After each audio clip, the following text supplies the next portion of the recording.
അപ്പോൾ നമ്മുടെ അടുത്ത പാഠമാണ് ടൂട്ട പഹിയ. ടൂട്ട പഹിയ. ടൂട്ടിന എന്ന് പറഞ്ഞാൽ പൊട്ടുക എന്നാണ്. ടൂട്ട പഹിയ. പഹിയ എന്ന് പറഞ്ഞാൽ ചക്രമാണ്, രഥചക്രമാണ്. ടൂട്ട പഹിയ, പൊട്ടിയ രഥചക്രം. എൻ്റെ ഒരു പടം അവിടെ കൊടുത്തിട്ടുണ്ട്. പൊട്ടിയ രഥചക്രം, പൊട്ടിയ ചക്രം.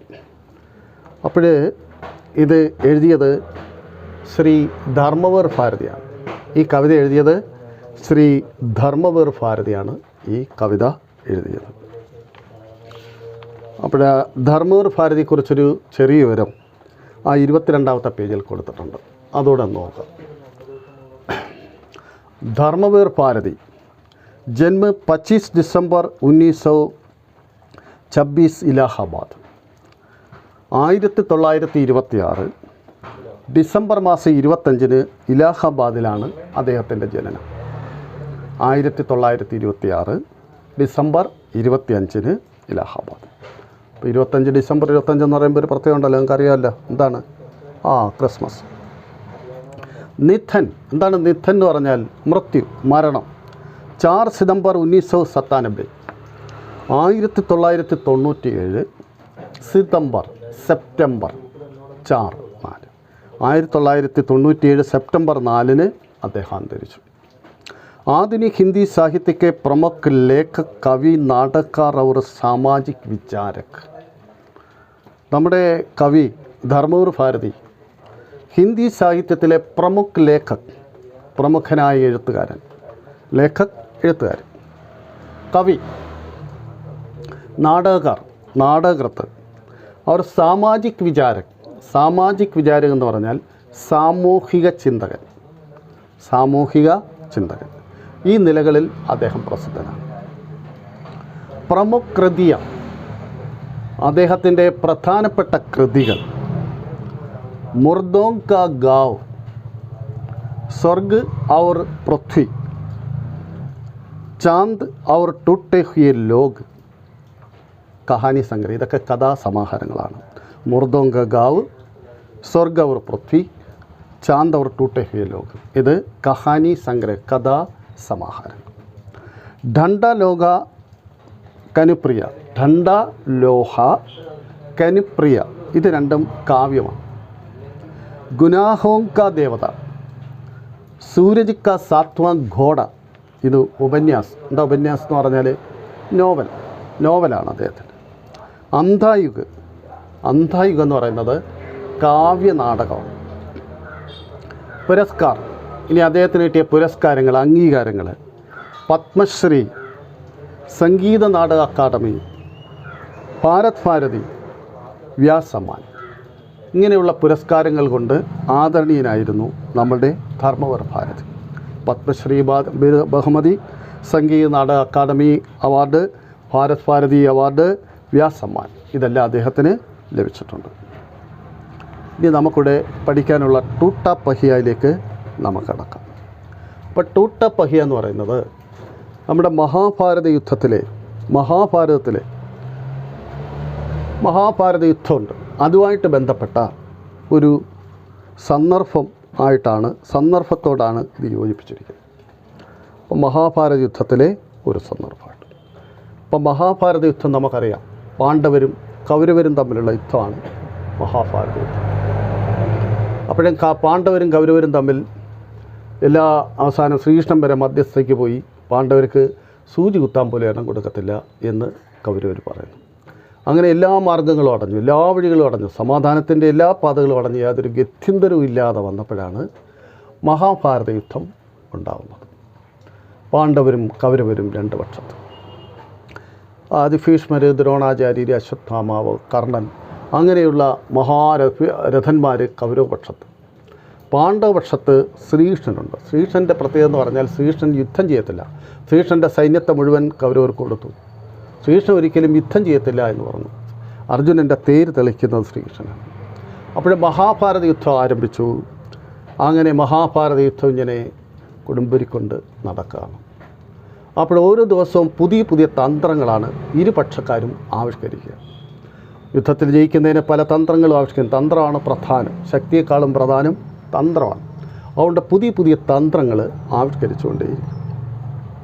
അപ്പോൾ ഈ സമയത്ത് ദ്രോണാചാര്യരുടെ നേതൃത്വത്തിൽ പത്മവ്യൂഹം, ചക്രവ്യൂഹം തയ്യാറാക്കുന്നു. അതൊരു യുദ്ധമുറയാണ്. സൈനികരെ റൗണ്ടിൽ ഇങ്ങനെ നിർത്തും. 7 മഹാരഥന്മാർ 7 വാതുക്കൽ ഇങ്ങനെ നിൽക്കും. അപ്പോഴിവിടെ ഈ ചക്രവ്യൂഹത്തെ ഭേദിച്ച് പുറത്തു വരണം, എന്നാലേ വിജയിക്കത്തുള്ളൂ. അപ്പോഴങ്ങനെ ഒരു ദിവസം ദ്രോണാചാര്യർ പാണ്ഡവരെ വെല്ലുവിളിക്കുകയാണ് ഈ ചക്രവ്യൂഹം ഭേദിക്കാനായിട്ട്. ഈ സമയത്ത് അർജുനൻ അവിടെയില്ല. അർജുനൻ വളരെ വിദൂരതയിൽ ഒരു യുദ്ധം നയിച്ചുകൊണ്ടിരിക്കുകയാണ്. പിന്നെ ഈ വെല്ലുവിളി സ്വീകരിക്കാൻ ആരുമില്ല.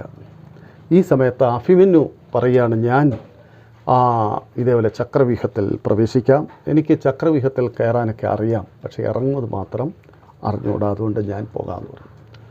പാണ്ഡവരാരും തന്നെ സമ്മതിക്കുന്നില്ല. എല്ലാവരും പറയും വേണ്ട വേണ്ട, അർജുനൻ വരട്ടെ. അപ്പോൾ ഈ വെല്ലുവിളി സ്വീകരിക്കാതിരിക്കുന്നത് നമുക്ക് നാണക്കേടാണ്, മോശമാണ്, അഭിമാനത്തിൻ്റെ പ്രശ്നമാണ്, അതുകൊണ്ട് ഞാൻ പോകാം എന്ന് നിർബന്ധിച്ചു. അപ്പോൾ ഈ അഭിമന്യുവിന് കുറച്ച് കാര്യങ്ങൾ, ചക്രവ്യൂഹത്തിൽ പ്രവേശിക്കുന്നത് അറിയാം, പക്ഷേ ഇറങ്ങുന്നത് മാത്രം അറിഞ്ഞൂടെ. അപ്പോൾ അതൊരു ദിവസം ശ്രീകൃഷ്ണൻ വരുമ്പോൾ അർജുനൻ്റെ ഭാര്യയായ സുഭദ്ര ഇതേപോലെ പറയും, ചക്രവ്യൂഹം എന്നൊക്കെ കേൾക്കുന്നു. എന്താണ് ഈ ചക്രവ്യൂഹം? അപ്പോൾ ശ്രീകൃഷ്ണൻ ഈ ചക്രവ്യൂഹത്തെക്കുറിച്ച് പറയുകയാണ്. ഇത് ആ റൗണ്ടിൽ ഇങ്ങനെ സൈന്യത്തെ അണിനിരത്തുന്ന ഒന്നാണ്. ഓരോ വാതുക്കലും 7 വാതിലുണ്ട്. ഓരോ വാതുക്കലും ഓരോ മഹാരഥന്മാർ, വളരെ വീരനായ വ്യക്തിയായിരിക്കും കാവൽ നിൽക്കുന്നത്. ഇവരെ ഓരോരുത്തരെ പരാജയപ്പെടുത്തി പോകണം, എങ്കിലേ വിജയിക്കാൻ പറ്റൂ. അപ്പോഴിതെങ്ങനെയാണെന്നൊക്കെ ശ്രീകൃഷ്ണൻ സുഭദ്രയ്ക്ക് പറഞ്ഞു കൊടുക്കുന്നു. അപ്പോൾ കുറേ കഴിഞ്ഞത് കയറി ഇറങ്ങുന്ന കാര്യം പറഞ്ഞുകൊണ്ടിരിക്കുമ്പോഴാണ് എങ്ങനെയാണ് ഇനി ഇറങ്ങേണ്ടത് എന്ന് പറയാൻ തുടങ്ങുമ്പോൾ ശ്രീകൃഷ്ണൻ നോക്കുമ്പോൾ സുഭദ്ര ഉറക്കം തോന്നുന്നു. താൻ പറഞ്ഞു കൊടുക്കുന്നത് കേട്ട് ആൾ ഉറങ്ങി. പക്ഷേ ഇത് ഗർഭസ്ഥ ശിശുവായ അഭിമന്യു കേട്ടുകൊണ്ടിരുന്നു. ഇത് ഇത്രയും കേട്ടു. ഇത്രയും കാര്യങ്ങൾ അങ്ങനെ അഭിമന്യുവിന് വശമായി. സുഭദ്ര ഉറങ്ങിയതുകൊണ്ടാണ് ബാക്കി പറയാതിരുന്നത്. അതുകൊണ്ട് ഈ കയറുന്നത് വരെ ആർക്കറിയാമായിരുന്നു? ഈ അഭിമന്യുവിന് അറിയാമായിരുന്നു. അങ്ങനെ ആ ബലത്തിലാണ് അഭിമന്യു ചക്രവ്യൂഹം ഭേദിക്കാൻ തയ്യാറായി പോകുന്നു. അങ്ങനെ അഭിമന്യു വെല്ലുവിളി സ്വീകരിക്കുന്നു. 16 വയസ്സാണ് അഭിമന്യുവിനുള്ളത്. അഭിമന്യു ആ വെല്ലുവിളി സ്വീകരിച്ചുകൊണ്ട് ചക്രവ്യൂഹം ഭേദിച്ച് അകത്ത് കിടക്കുകയാണ്. അകത്ത് കിടന്ന അഭിമന്യു അതിഭയങ്കരമായ വീരതയാണ് കാട്ടുന്നത്. ഓരോ വലിയ മഹാരഥന്മാരെ പരാജയപ്പെടുത്തി മുന്നേറുകയാണ്. ഓരോ വാതുക്കലും കാവൽ നിൽക്കുന്നത് വലിയ മഹാരഥന്മാരാണ്. ഓരോരുത്തരെയും പരാജയപ്പെടുത്തി മുന്നോട്ട് പോയപ്പോൾ കൗരവരാകെ പരിഭ്രമിക്കുകയാണ്. എന്താണ് ഈ കാണുന്നത്? ഒരു 16 വയസ്സുള്ള ചെറുക്കൻ്റെ മുമ്പിൽ മഹാരഥന്മാരായ നമ്മൾ പരാജയപ്പെടുകയോ? നാണക്കേടാണ്. അതുകൊണ്ട് ദുര്യോധനൻ പറയുകയാണ്, എനിക്കിനി വേണ്ടത് ഈ അഭിമന്യുവിൻ്റെ മരണമാണ് എനിക്ക് കാണേണ്ടത്. അതുകൊണ്ട് കൗരവരെന്താണ്, യുദ്ധത്തിലെ എല്ലാ നിയമങ്ങളും കാറ്റിൽ പറത്തി. യുദ്ധത്തിന് ചില നിയമങ്ങളുണ്ട്. എന്താണ്? ഒരാളിനോട് യുദ്ധം ചെയ്യുമ്പോൾ അത് ഒരാളായിരിക്കണം. ആയുധമില്ലാത്ത ആളിനോട് യുദ്ധം ചെയ്തുകൂടാ. ഇങ്ങനെയുള്ള നിയമങ്ങളൊക്കെ ഉണ്ട്. ഈ നിയമങ്ങളെല്ലാം കാറ്റിൽ പറപ്പിച്ചുകൊണ്ട് കൗരവർ ഒരുമിച്ച് വന്നു. ദുര്യോധനൻ, കർണൻ, ഭീഷ്മപിതാമഹനുണ്ട്, ദ്രോണാചാര്യനുണ്ട്, അശ്വത്ഥാമാവുണ്ട്. ഇവരെല്ലാവരും കൂടെ ഒരുമിച്ച് വന്നിട്ട് അഭിമന്യുവിനെ ആക്രമിക്കുക. അഭിമന്യു ഇത് കണ്ട അഭിമന്യുവിൻ്റെ സാരഥി വിളിച്ചു പറഞ്ഞു, കുമാര, ഇത് ചതിയാണ്. അതായത് യുദ്ധ നിയമങ്ങളെ അവർ കാറ്റിൽ പറത്തിയിരിക്കുന്നു. അവരെല്ലാം കൂടെ ഒരുമിച്ച് ചേർന്ന് താങ്കളെ ആക്രമിക്കുന്നു. അതുകൊണ്ട് കുമാര, ഇത് ശരിയല്ല, ഇത് ചതിയാണ്. അതുകൊണ്ട് ഞാനൊരു കാര്യം ചെയ്യാം. ഈ രഥം വളരെ വിദഗ്ധമായി തിരിച്ചിറക്കാം.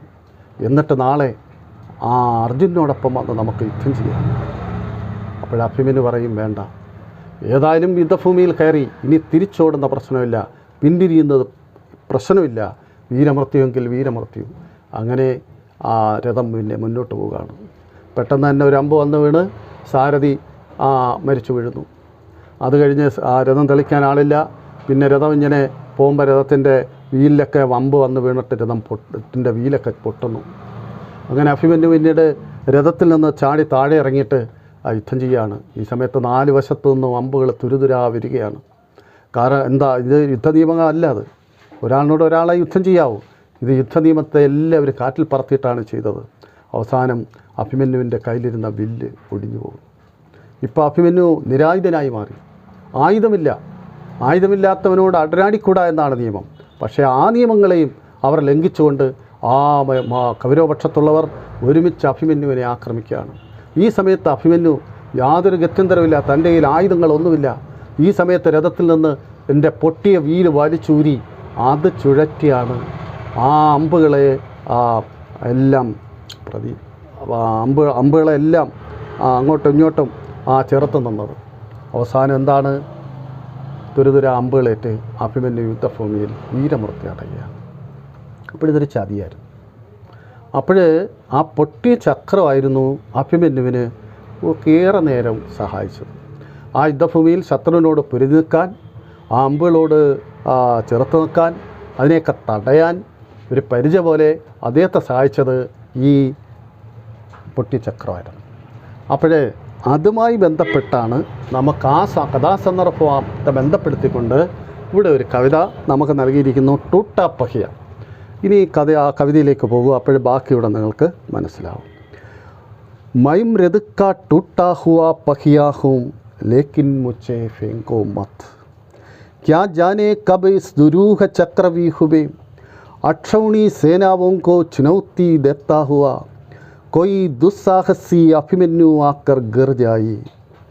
अपने पक्ष को असत्य जानते हुए भी बड़े बड़े महारथी अकेली निखती आवाज़ को अपने ब्रह्मास्त्रम से कुचल देना चाहे. മൈം, ഇവിടെ മൈം എന്ന് പറഞ്ഞിരിക്കുന്നത് പൊട്ടിയ രഥചക്രമാണ്. ഇവിടെ ഞാൻ എന്ന് നമ്മളോട് സംസാരിക്കുന്ന ആരാണ്? ടൂട്ടാ പഹിയ, പൊട്ടിയ രഥചക്രമാണ്. പൊട്ടിയ രഥചക്രം നമ്മളോട് പറയുകയാണ്, മൈൻ രഥക്ക ടൂട്ടാ ഹുവ പഹിയാഹു, ഞാൻ രഥത്തിൻ്റെ ടൂട്ടാ ഹുവ പൊട്ടിയ പഹിയ ചക്രമാണ്, വീലാണ്. ലേക്കിൻ എന്നാൽ മുച്ചെ എന്നെ ഫേങ്കോ മത്ത്, ഫേങ്കിന വലിച്ചെറിയുക, എന്നെ വലിച്ചെറിയരുത്. അപ്പം നമ്മുടെ ഒരു സ്വഭാവമാണ്. എന്താണ് നമ്മുടെ സ്വഭാവം? നമുക്ക് വേണ്ടാത്തത് എന്ത് കണ്ടാലും നമ്മൾ ഉപയോഗമില്ല എന്ന് കണ്ടു കഴിഞ്ഞാൽ വലിച്ചെറിയും. അങ്ങനെ നമ്മൾ പല സാധനങ്ങളും വലിച്ചെറിയും. ഈ വലിച്ചെറിയുന്ന സാധനം ചിലപ്പം നമുക്ക് ആവശ്യമായിട്ട് വരും. ഈ സമയത്ത് നമ്മൾ വലിച്ചെറിഞ്ഞ സ്ഥലത്തൊക്കെ പോയി കിടന്ന് തപ്പും, ചിലപ്പം കിട്ടും, ചിലപ്പം കിട്ടത്തില്ല. അപ്പോൾ പണ്ടത്തെ ആൾക്കാരെയൊക്കെ ശ്രദ്ധിച്ച് നോക്കൂ, പ്രായമുള്ളവരൊക്കെ, കാരണവന്മാരൊക്കെ, അവരിങ്ങനെയുള്ള സാധനങ്ങളൊന്നും കളയത്തില്ല. അതെവിടെയെങ്കിലുമൊക്കെ ഇങ്ങനെ സൂക്ഷിച്ച് വെച്ചേക്കും. അത് അവർക്കറിയാം ഇത് ഏതെങ്കിലും സമയത്ത് ആവശ്യമായിട്ട് വരും, അല്ലെ അതിന് ഉപയോഗം ഉണ്ടാവും എന്ന് അവർക്കറിയാം. അതുകൊണ്ട് അവരത് കളയാതെ സൂക്ഷിച്ച് വെക്കും. ഇവിടെ ആ പൊട്ടിയ ചക്രം നമ്മളോട് പറയുകയാണ്, മൈൻ രഥക്ക ടൂട്ടാ ഹുവ പഹിയാഹു, ഞാൻ രഥത്തിൻ്റെ പൊട്ടിയ ചക്രമാണ്. ലേക്കിൻ, എന്താ ലേക്കിൻ എന്ന് പറഞ്ഞാൽ എന്നാൽ, മുച്ചേ എന്നെ, ഫേങ്കോ മത്ത്, ഫേങ്കിന എറിയുക, ഫേങ്കോ മത്ത് എന്ന് പറഞ്ഞാൽ എന്താ അർത്ഥം? മത്ത്, അരുത്, ഫേങ്കോ മത്ത്, വലിച്ചെറിയരുത്.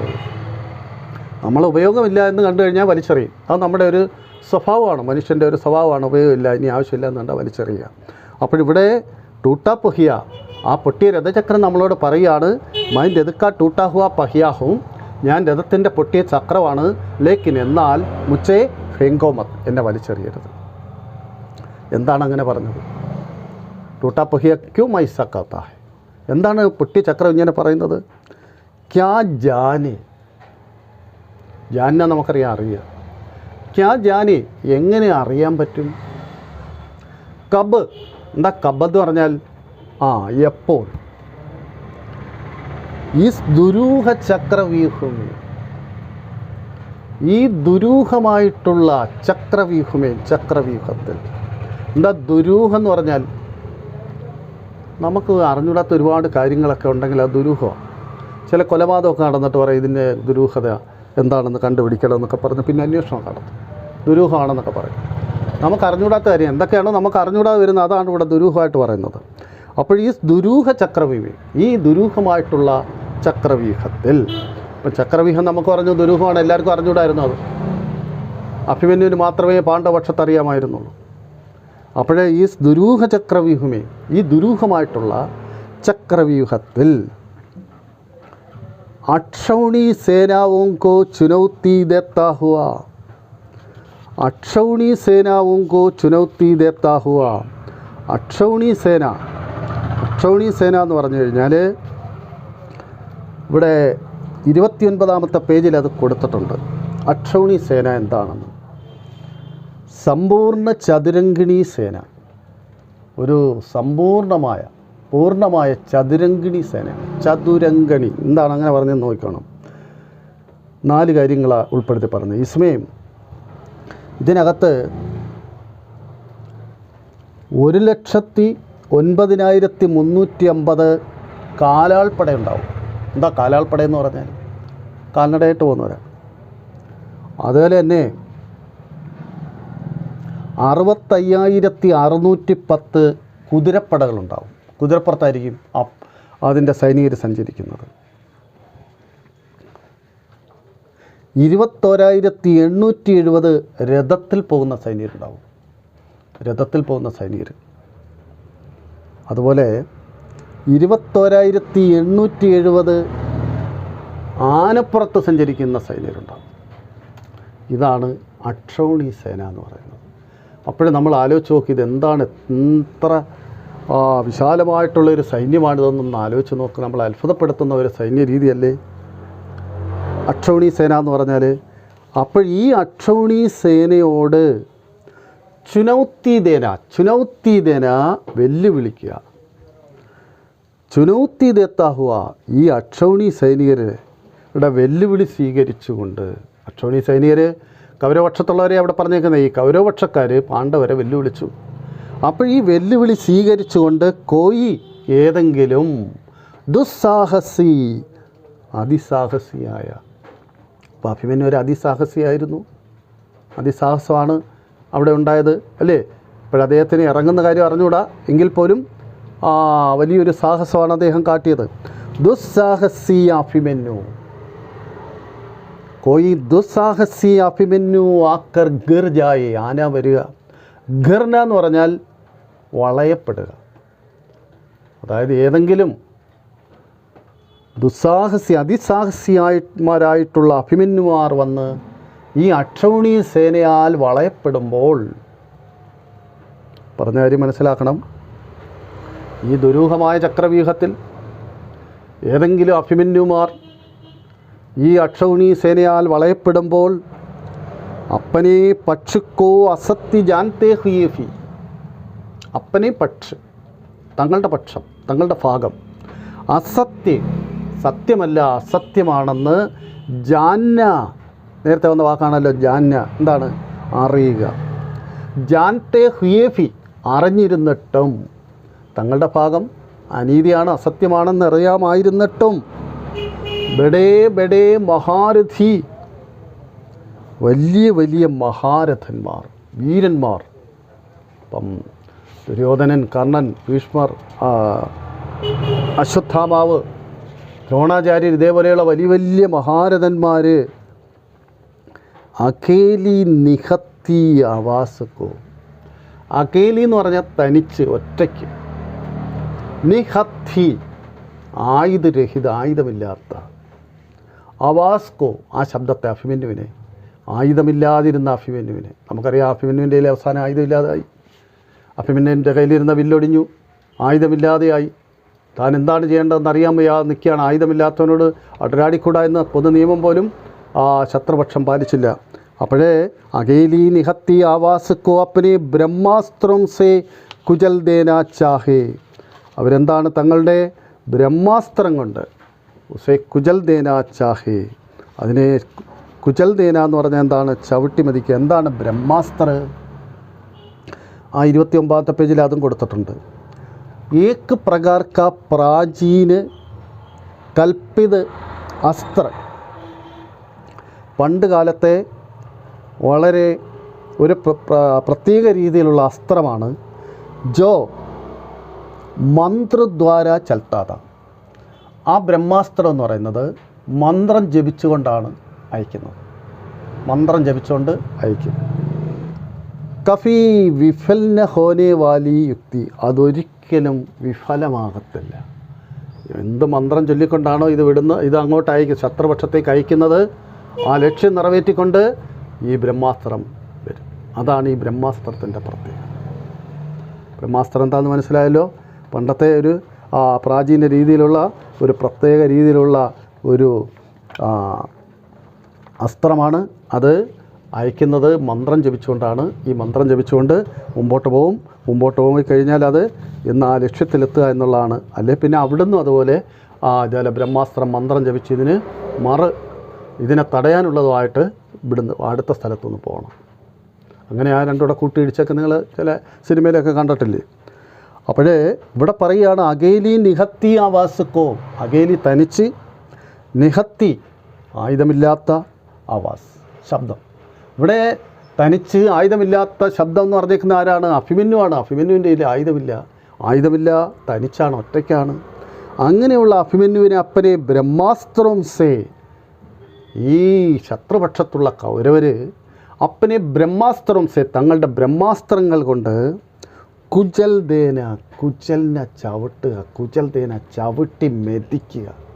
ചവിട്ടുക മാത്രമല്ല, ചവിട്ടി മെതിക്കുക. പിന്നെ അതൊന്നിനും കൊള്ളരുത്.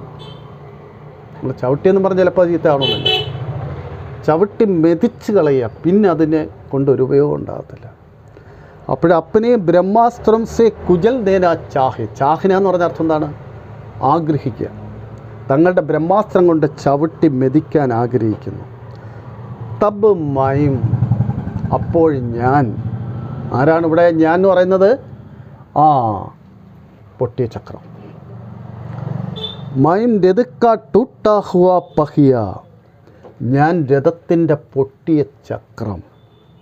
ഉസ്കെ ഹാത്തോ, അവരുടെ കൈകളിൽ, അവൻ്റെ കൈകളിൽ. അപ്പോഴെന്തായിരിക്കും ഉണ്ടാവുക? ഈ പൊട്ടിയ രഥചക്രമായിരിക്കും ഉണ്ടാവുക. ഇവിടെ പറഞ്ഞ കാര്യം നിങ്ങൾ ഒന്നുകൂടെ മനസ്സിലാക്കണം. ഇത് നമ്മുടെ ഏറ്റവും പ്രധാനപ്പെട്ട ഒരു കവിതയാണ്. എപ്പോഴും ഇതിനകത്തുനിന്ന് ആസ്വാദന ടിപ്പണി ചോദിക്കുമ്പോൾ ഇതിനാണ് ഒന്നാം സ്ഥാനം കൊടുക്കുന്നത്. അതുകൊണ്ട് നമ്മൾ വളരെ ശ്രദ്ധിക്കാം.